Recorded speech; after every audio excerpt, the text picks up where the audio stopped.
১০ বছর আগে নবাবের মনে হলো এমন মিষ্টি চাই যে মিষ্টি মোটামুটি দিন ৩-৪ টাটকা থাকবে।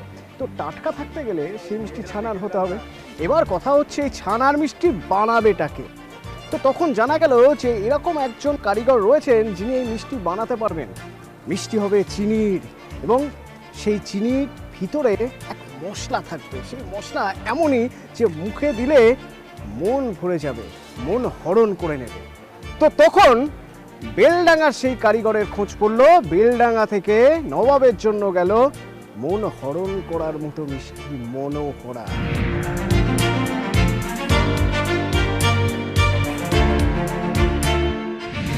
তো বহরমপুরের 3 প্রার্থী, যিনি জিতবেন তার কাছে বেলডাঙ্গা উপহার হিসেবে পৌঁছে দেবে মনোহরা মিষ্টি।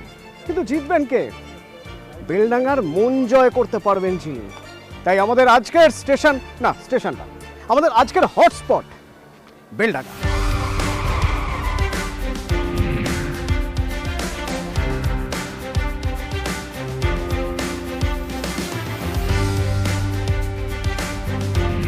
বেলডাঙ্গা মনোহরার জন্য তো বিখ্যাত। হ্যাঁ, মনোহরার জন্য বিখ্যাত। আগে তো আমাদের এই স্টেশনেই প্রচুর মনোহরা বিখ্যাত। আমাদের এখানে এক ভদ্রলোক ছিলেন, নাকু শাহ বলে নাম, উনি মনোহরাটা তৈরি করেন প্রথম। ওনার দোকান বন্ধ হয়ে গেছে, এখন আর নেই। হ্যাঁ, ঠিকই বলেছেন, নাকু সাহা। তো সাহাবের মনোহরা নাকি নবাবরাও হেবি পছন্দ করতেন। আমি একটু বলুন, ওই মনোহরার আসল মজা তো ওই ভিতরে যে পুরটা থাকে মশলার, ওইটা ওই মশলার পুরটা কি দিয়ে বানানো হয়?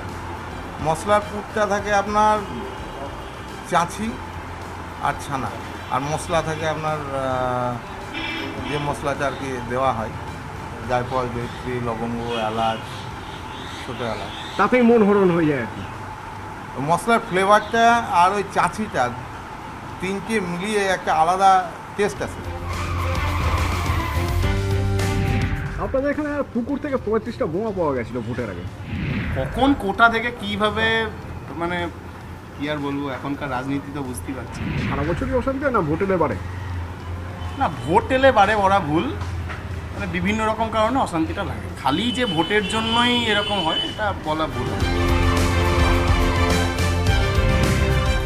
এখানে থাকেন নাকি দাদা? কি করেন?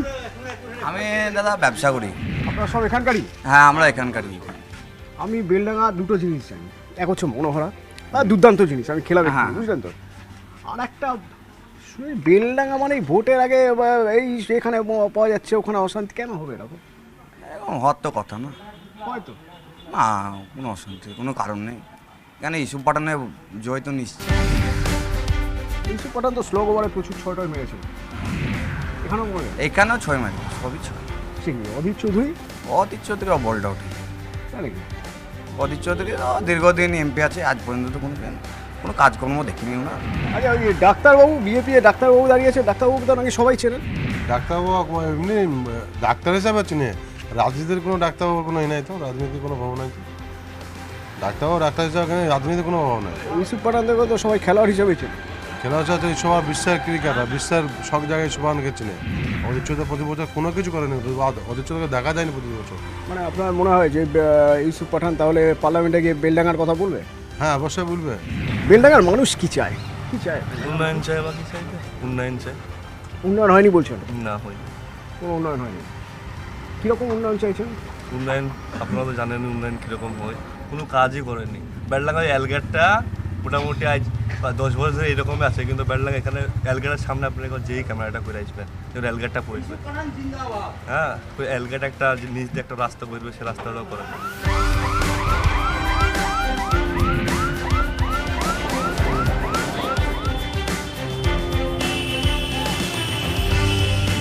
এই রেলগেটটা হলে কি সুবিধা হবে? রেলগেটটা হলে মানুষের অনেক কিছুই সুবিধা হয়। রেলগেটটা ক্রসিং করতে যেয়ে আমাদেরকে কিছু না হলে রেলগেট ক্রসিং করতে আধা ঘন্টার ওপর সময় লেগে যায়। ওইটা মানুষের সুবিধা হয়। ওই লাইনে আমতলা লাইন, ওটা আমতলা বেরিয়ে যাচ্ছে ওই লাইনটা। ওই লাইনটা ওর পরে একটা নতুন হসপিটাল, যেটা বলে বেলডাঙ্গা নতুন হসপিটাল আছে। অনেক মানুষেরই বেগুনবাড়ি যে ওই রোডটা বেরিয়ে যাচ্ছে, ওদিকে মানুষের যাতায়াতের সমস্যা হয়, সব কিছুরই সমস্যা হয়। এই যে বড়ুয়া মুখটা আছে, এখানে সমস্যা দেখা যায়। আচ্ছা, ভোটের আগে এখন বলছে রেলগেট হয়ে যাবে? ভোটের আগে ও ভোট এলে ওদের চৌধুরী একবার করে আসে, ওখানে ভোটের সময় একবার করে আসে, কিছু লোকজন নিয়ে এসে কিছু ওনার যা কর্তব্য করে।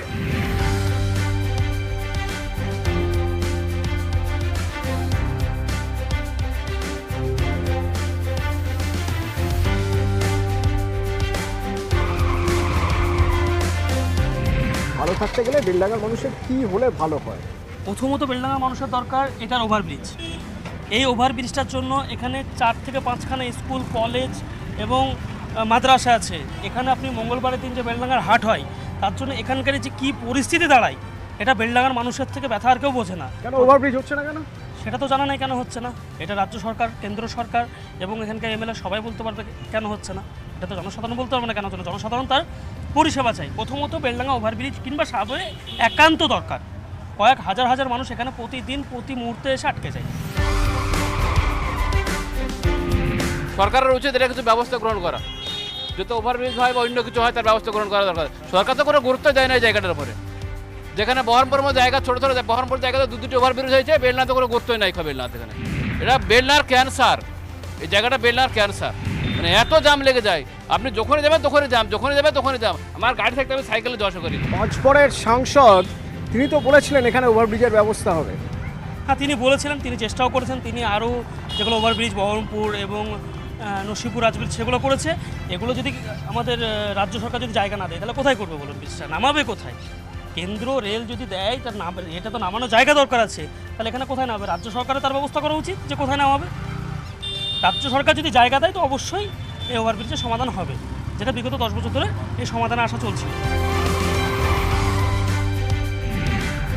বেলডাঙ্গার বিখ্যাত হলো মনোহরা।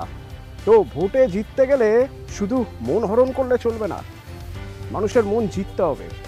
তো ভোটে জিততে গেলে, মানুষের মন জিততে গেলে এই রেলগেটটার একটা গতি করতে হবে। বেলডাঙ্গার মানুষের বহুদিনের দাবি এখান থেকে একটা ওভারব্রিজ হোক, তা না হলে স্কুল, কলেজ, হাসপাতালে যেতে যতক্ষণ রেলগেট পড়ে থাকবে দুদিকে প্রচুর মানুষ দাঁড়িয়ে থাকতে হয়, গাড়ি ঘোড়া দাঁড়িয়ে থাকে। নিয়মিত এই সমস্যা থেকে মুক্তি চায় বেলডাঙ্গা। তো বেলডাঙ্গা ভোটের লাইনে দাঁড়াবে রেলগেটের কথা মাথায় রেখে। তার কারণ এই রেলগেট দীর্ঘদিনের দাবি। সাংসদ অধীর রঞ্জন চৌধুরী এই রেলগেটের এখানে একটা ওভারব্রিজ করার কথা বলেওছিলেন, আজও হয়ে ওঠেনি। তো এবারও বেলডাঙ্গার ভোটের ইস্যু কিন্তু এই রেলগেটের উপরে ওভারব্রিজ। ওভারব্রিজ যদি কেউ করতে পারেন তাহলে মন হরণ নয়, বেলডাঙ্গার মানুষের মন জয় করে নিতে পারবেন তিনি। আশা করি যারা প্রার্থী তারাও ভাবছেন যে এবার অন্তত কিছু করতে হবে। দেখা যাক ভোটে জেতার পর তিনি পার্লামেন্টে গিয়ে রেলগেটের উপরের ওভারব্রিজের কথা তোলেন কিনা।